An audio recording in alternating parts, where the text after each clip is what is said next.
Mbah Heriah itu pada masa kecilnya ya ikut ngaji Mbah Hasyim. Kalau ngaji Sorokan, ngaji sama santri-santrinya itu mungkin begitu. Tapi beliaunya memang orang cerdas, tegas. Ini ceritanya Pak Tolka Hasan, Menteri Agama dari Malang itu pernah bertemu Mbah Heriah, terus membicarakan soal Bahsul Masail ulama-ulama itu. Mbah Heriah itu bisa mengomentari tentang Bahsul Masail ini. Oh ini ya begini, ini kitabnya gini, ini bisa begitu. Jadi Pak Tolka itu terkagum-kagum, Mbah Heriah itu pinter agamanya itu. Saya sendiri juga tidak paham ya, waktu itu belum ada sekolah ya, mungkin karena pada waktu kecilnya dia sudah merekam begitu banyak dari Mbah Hasyim Asy'ari, mungkin begitu sampai terbawa itu.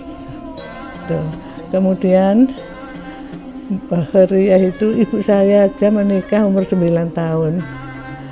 Mbah Heriah itu menikah umur berapa saya tidak tahu, tapi ya kita bayangkan aja. Menikah pertama dengan Kiai Maksum itu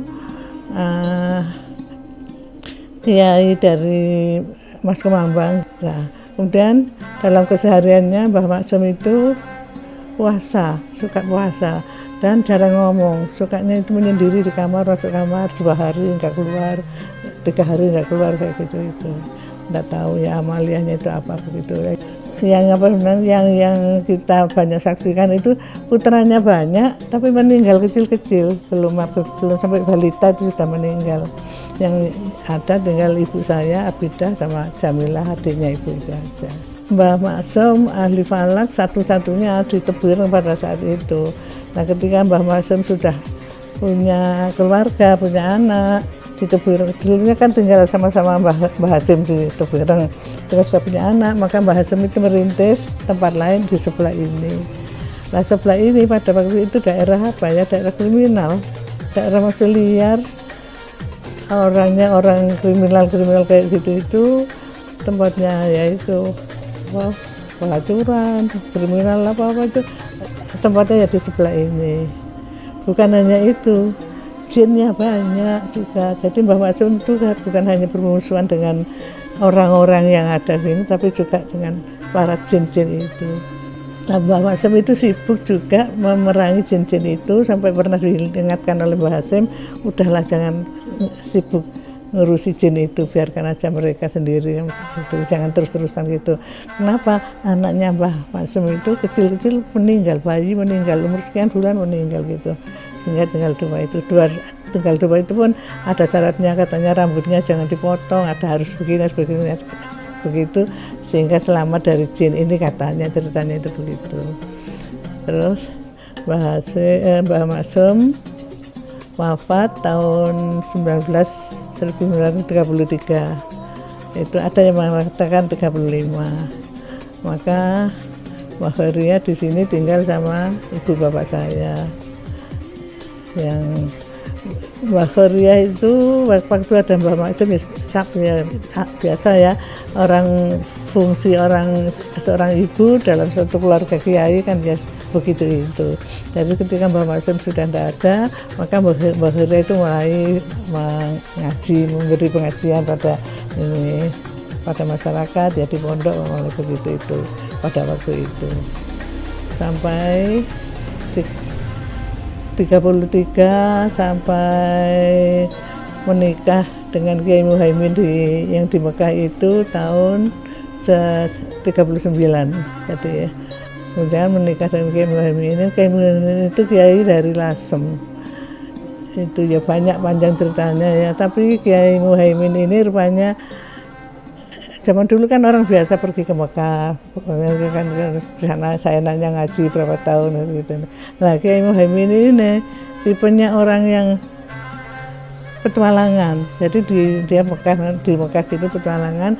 Akhirnya dia itu bisa menjadi bukan rektornya ya, pokoknya anggota rektornya perguruan ini, saya lupa apa namanya, universitasnya itu loh, mungkin yang ada di Mekah pada waktu itu. Kemudian dia di situ menetap akhirnya di Mekah itu karena dia punya pekerjaan jadi di perguruan tinggi itu. Kemudian istrinya meninggal. Istrinya Kiai Muhyiddin meninggal, maka Kiai Muhyiddin cari istri lagi, kemudian dipertemukan dengan Mbah Khairyah yang nikahnya pun dilaksanakan di sini dengan cara nikah jauh-jauh berjauhan itu. Kemudian tahun 39 Mbah Khairyah diantar ke Mekah oleh Pak Karim, Gus Karim, diantar ke Gus Karim, kemudian Mbah Khairyah menetap di Mekah itu. Terus rupanya Kiai Muhaimin ini rupanya hidup di Mekah, di Arab Saudi itu begitu. Jadi Mbah Khairyah diberitahu, kamu sekarang jauh keluarga, jauh teman, sudah di sini senanglah di sini, tak kasih uang ini sekian. Kalau kamu berbuatlah apa yang baik-baik dengan uang ini. Kalau kurang ambil lemari yang satu, pulang lagi ambil lemari yang dua, rupanya uangnya banyak, kayak gitu itu ya. Mungkin orang di Mekah biasa gitu ya, kita punya uang kok salemari, kayak gitu itu. Nah akhirnya dari bermasyarakat di sana kan banyak kan mukimin yang di Mekah itu dari orang-orang Indonesia yang di Mekah itu banyak. Kemudian mendirikan Madrasah Banat itu asalnya ya untuk keluarga Indonesia yang ada di situ itu gitu. Ini Mbah Khairyah tidak pernah menceritakan yang jelas bagaimana atau kenapa mendirikan itu, ya cuma cerita sepotong. Nah, waktu mendirikan sekolah Madrasah Banat itu reaksi dari orang-orang Arab, penduduk Arab itu besar. Kenapa? Orang Indonesia buka sekolahan, buka Madrasah Banat di Arab Saudi yang pelajarannya itu pelajaran agama Islam, pelajaran bahasa Arab dan gitu. Mereka tidak terima gitu loh.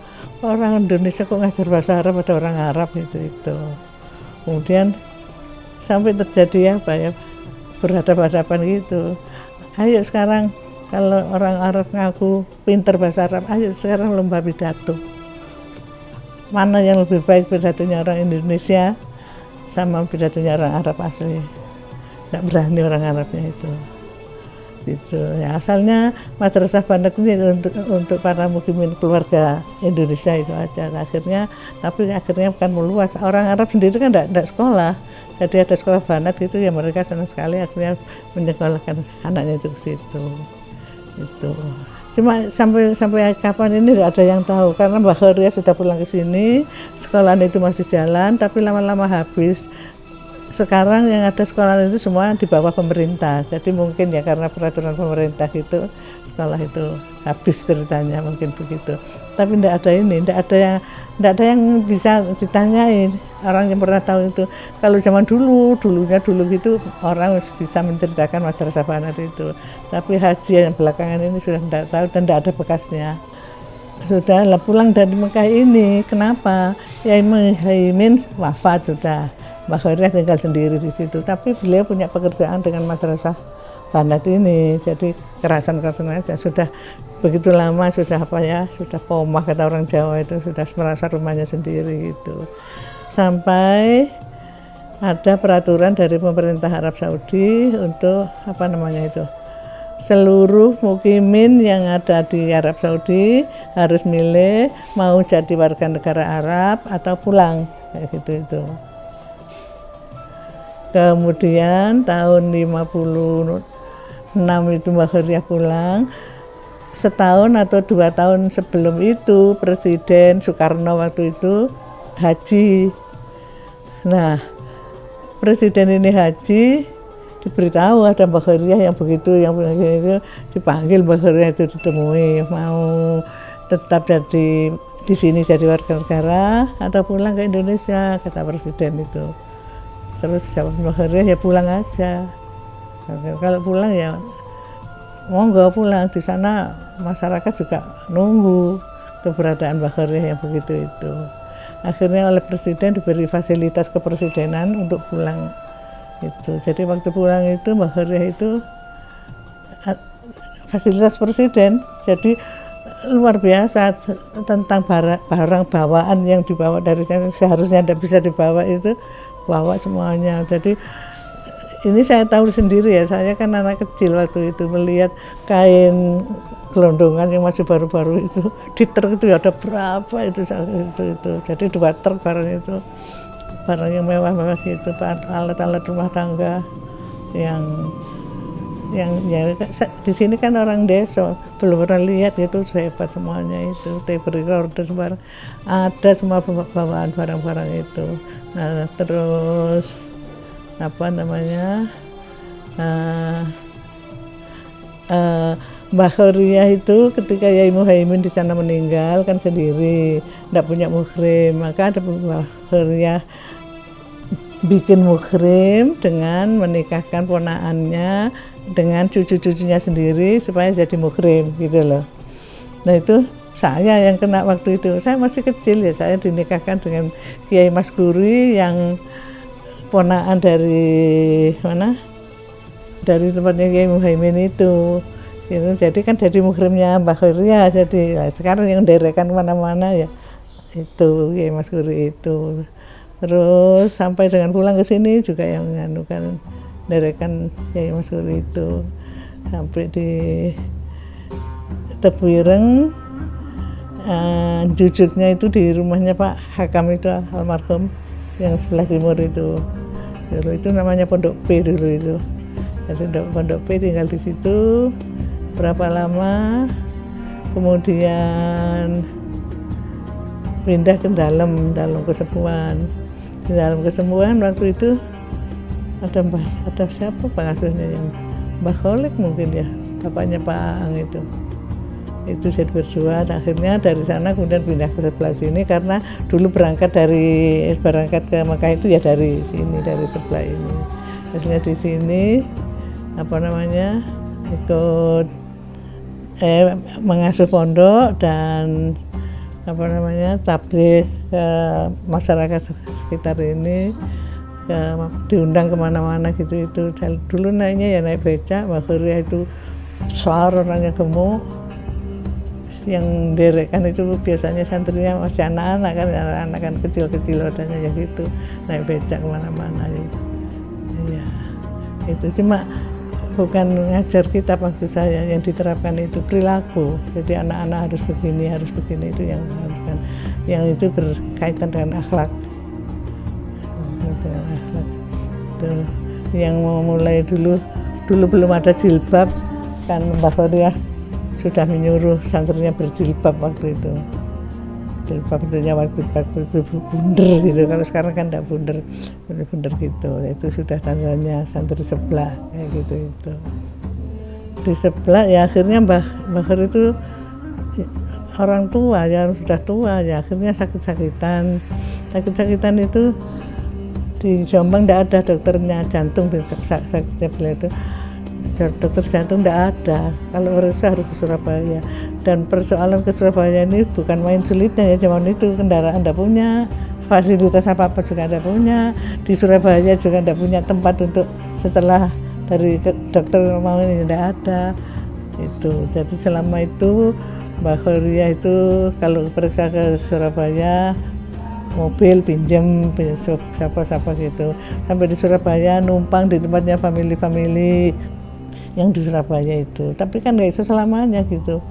Tuh, akhirnya pindah dari satu rumah keluarga satu, pindah keluarga yang lain terus sampai berapa kali, sampai 4 kali, berapa kali itu ya, dengan kesulitan yang bukan main kalau ke Surabaya, khususnya mobil tidak punya mobil, jadi setiap kali harus cari mobil. Ya untungnya kalau ada Mbah Khairyah itu mobil juga bisa datang sendiri waktu itu. Terus akhirnya Mbah Khairyah terilhami bisa beli rumah di Surabaya kemana ya, terus menjual tanah warisannya yang ada di Jombok itu dijual dan dibelikan di Surabaya. Akhirnya sampai hari sepuhnya beliau di Surabaya karena hanya untuk mencari dokter itu tadi. Sampai wafat, tapi wafatnya juga wafat di sini, di pondok sini wafatnya itu. Kalau keteladanan Mbah Horiah itu ini nih mengajari, ya termasuk saya, cucu-cucunya, anak-anak perempuan yang masih remaja pada waktu itu diajari orang perempuan harus bisa cari uang katanya.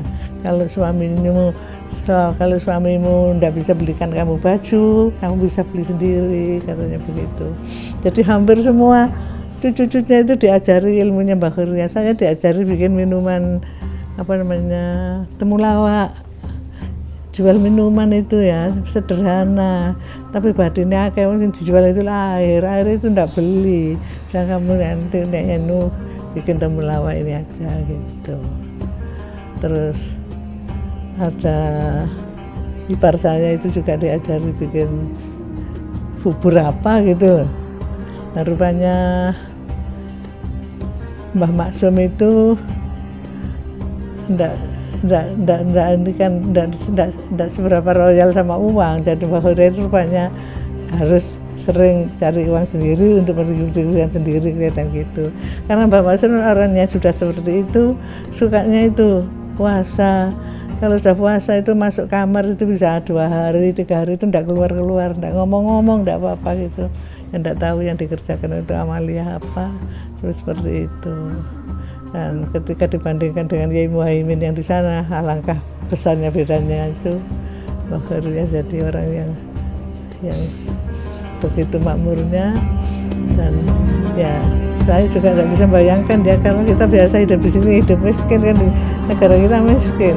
Kalau di Arab Saudi kan negara kaya, uang banyak, mau sampai disimpan 1 lemari, 2 lemari, 3 lemari gitu. Nah, jadi ketika pulang Mbah Horiah itu sulit juga menyesuaikan diri dari sana sampai di sini, walaupun itu dalam keluarga. Anak cucunya itu juga sulit, nggak mudah itu kayak gitu. Contohnya itu Bulik Fatim itu putranya Mbah Hasim dari Ibu Kapu. Itu dulu tinggal sama Mbah Horiah, tinggal kesepuan, terus sekolahnya di Mu'almat Cukir. Jadi kan lewat jalan besar itu sampai di sana kan. Mu'almat Cukir itu sekolahnya dulu yang di pinggir embung ya, artinya dari ini sudah nyampe. Tapi Mbah Horiah bikin peraturan untuk Bulik Fatim ini, dia harus pakai baju hitamnya orang Arab itu, bajunya orang berbatian yang nggak pakai tangan, terus cuma begini kan aja itu, apa namanya itu, pakai itu. Jadi Bulik Fatimah ini sampai dia itu stres berat tuh, saking harus pakai baju seluruh Indonesia, dia sendiri yang pakai baju gitu kalau berangkat ke sekolahnya. Ya pokoknya baju itu kan nggak ada tangannya, jadi cuma ditutupkan gini aja gitu. Ya, itu dia harus pergi dari Situbondo ke Cukir, pulang pergi kayak gitu. Agak berani kan, mau protes agak berani, sampai stresnya begini begitu saking ininya itu. Ya, jadi peraturan yang begitu itu banyak di keluarga ini, sehingga sulit penyesuaian diri, tidak mudah waktu itu makan waktu banyak kita sama-sama itu. Yang kelihatan itu Mbah Horiah ini orangnya memang cerdas, pikiran IQ-nya tinggi, kemudian pada waktu kecilnya lingkungannya itu hanya lingkungan yang ngajinya Mbah Hasim, jadi dia ikut ngaji. Bagaimana dia itu ikut Mbah Hasim ngaji itu masih berbekas sampai hari tuanya itu, ya gitu. Nah itu kemudian ketika dia di Mekah bikin madrasah banat, ya bahan yang itu yang dibawa untuk maju ke tengah kelompok masyarakat Indonesia di Arab Saudi itu.